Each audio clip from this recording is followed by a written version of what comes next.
కాసేపట్లో తెలంగాణ భవన్ కు కేటీఆర్ చేరుకోబోతున్నారు. తెలంగాణ భవన్ కు బీఆర్ఎస్ నాయకులు కార్యకర్తలు చేరుకున్నారు.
కాసేపట్లో తెలంగాణ భవన్ కు కేటీఆర్ చేరుకుంటారు. తెలంగాణ భవన్ కు భారీగా బీఆర్ఎస్ నాయకులు కార్యకర్తలు చేరుకున్నారు.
BRS working president KTR Bhavan కు చేరుకున్నారు. తెలంగాణ భవన్ కు భారీగా బీఆర్ఎస్ నాయకులు కార్యకర్తలు చేరుకున్నారు.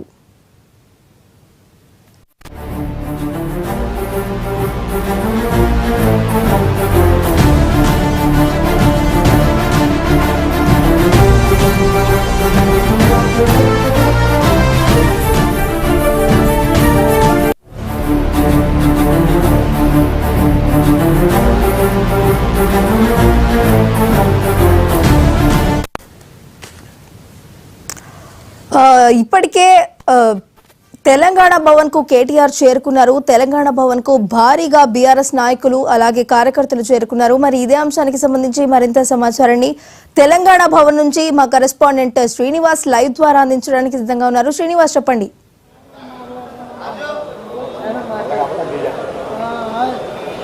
తెలంగాణ భవన్ కు బీఆర్ఎస్ వర్కింగ్ ప్రెసిడెంట్ మాజీ మంత్రి కేటీఆర్ ఇప్పుడే చేరుకున్నారు. మొత్తానికి కేటీఆర్ అరెస్టు అని వార్తలు వస్తున్న నేపథ్యంలో తెలంగాణ భవన్లో మరి బీఆర్ఎస్ నాయకులు కార్యకర్తలు అంతా చేరుకుంటున్నారు. కేటీఆర్ కూడా కాసేపటి క్రితమే నందినగర్ హిల్స్ నివాసం నుంచి కూడా మరి తెలంగాణ భవన్కి వచ్చారు.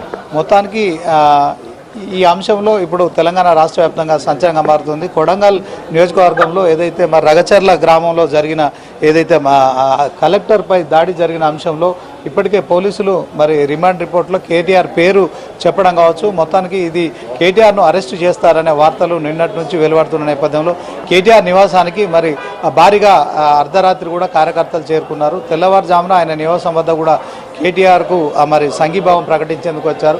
సో వారితో కేటీఆర్ కూడా మరి రాత్రి మాట్లాడారు.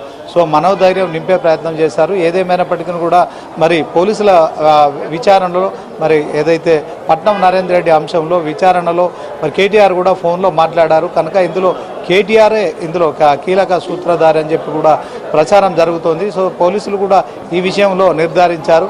సో ముందుగా సురేష్ అనే వ్యక్తిని నరేందర్ రెడ్డి మరి పలుమార్లు ఫోన్ మాట్లాడారు. దాంట్లో మరి దాడి చేయాలనే అంశం కూడా స్పష్టంగా చెప్పారు కనుకనే నిన్న పట్నం నరేందర్ రెడ్డిని అరెస్ట్ చేశారు. ఈ నేపథ్యంలో పట్నం నరేందర్ రెడ్డి కూడా కేటీఆర్కి మరి ఫోన్ చేశారు. సో దీంట్లో ప్రభుత్వాన్ని అస్థిరపరిచే కుట్ర చేశారు కనుక మరి ఖచ్చితంగా మాజీ ఎమ్మెల్యేను అరెస్టు చేశారు.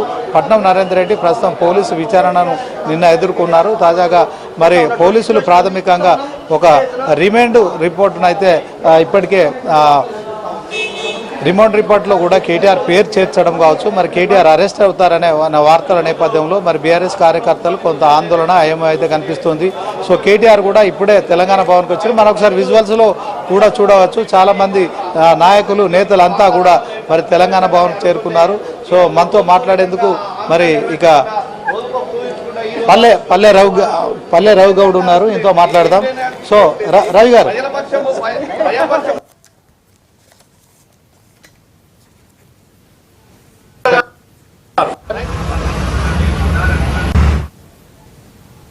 ఇవాళ ప్రజలకిచ్చిన హామీలని అమలు చేసే పని ఆ బాధ్యత నెరవేర్చాలి రేవంత్ రెడ్డి గారు. 420 బద్మాష్ మాటలు చెప్పి ప్రజల్ని రెచ్చగొట్టి అధికారంలోకి వచ్చి వాళ్ళ వాటి పరిష్కారం కోసము ప్రయత్నం చేయకుండా ప్రజల్ని వంచి దగా చేసి అడుగడుగున వాటిని డైవర్షన్ పాలిటిక్స్ తోటి చేస్తున్నటువంటి వాళ్ళు. ఇవాళ అక్కడ ఈరోజు కొడంగల్ ముఖ్యమంత్రి గారి సొంత నియోజకవర్గంలో రైతులు గడచిన 4-5 నెలలుగా అందరిని కలిసి వినతి పత్రం ఇచ్చారు, పోరాటం చేశారు, ధర్నాలు చేసిండ్రు, రాస్తారోకోలు చేశారు, నిరాహార దీక్షలు చేస్తున్నారు, నిరసన వ్యక్తం చేస్తున్నారు నెలల తరబడిగా. ఇవాళ కనీసము ఆ సమస్య పరిష్కరించకుండా ఇవాళ చేసిన పని ఏంటంటే దౌర్జన్యంగా దాన్ని అక్కడ ఫార్మాసిటీ కంపెనీ కోసం తన సొంత అల్లుడి తెరవెనుకున్నటువంటి అల్లుడి కోసం చేసినటువంటి దానికోసం ఇవాళ ప్రజలు కడుపు మండి భూమి పోయినటువంటి వాళ్ళు తిరగబడ్డారు. ఇవాళ తెలంగాణ ప్రజలు భరించేంత కాలం భరిస్తారు దేనైనా కూడా. వాడి కడుపు మండిన తర్వాత ధర్మాగ్రహం ప్రదర్శిస్తే అది ఎంత పెద్దదానైనా ఎదుర్కోవటానికి సిద్ధపడతారు. దాన్ని అక్కడి రైతులు ప్రదర్శించినటువంటి ధర్మాగ్రహాన్ని వాళ్ళ సమస్యని పరిష్కరించేటటువంటి దాని మీద దృష్టి పెట్టకుండా కేటీఆర్ గారు దాని వెనుక వాళ్ళకేదో ఉన్నారు. బరాబర్ తెలంగాణ భవన్కి వచ్చి ఆ రైతులు వచ్చి మొరపెట్టుకున్నారు, మా భూములు దౌర్జన్యంగా గుంజుకుంటున్నాడు ముఖ్యమంత్రి రేవంత్ రెడ్డి. అయ్యా ప్రధాన ప్రతిపక్ష నాయకులు ఉద్యమ పార్టీ అయినటువంటి టీఆర్ఎస్ పార్టీ మీరొచ్చి మమ్మల్ని కాపాడాలి అని చెప్పేసి ఇదే భవన్కి వచ్చేసి మొరపెట్టుకున్నారు రైతులు. ఇక్కడికి వచ్చి మొరపెట్టుకున్న తర్వాత ఒక ప్రధాన ప్రతిపక్ష నాయకుడు పార్టీగా రైట్. Thank you Srinivas.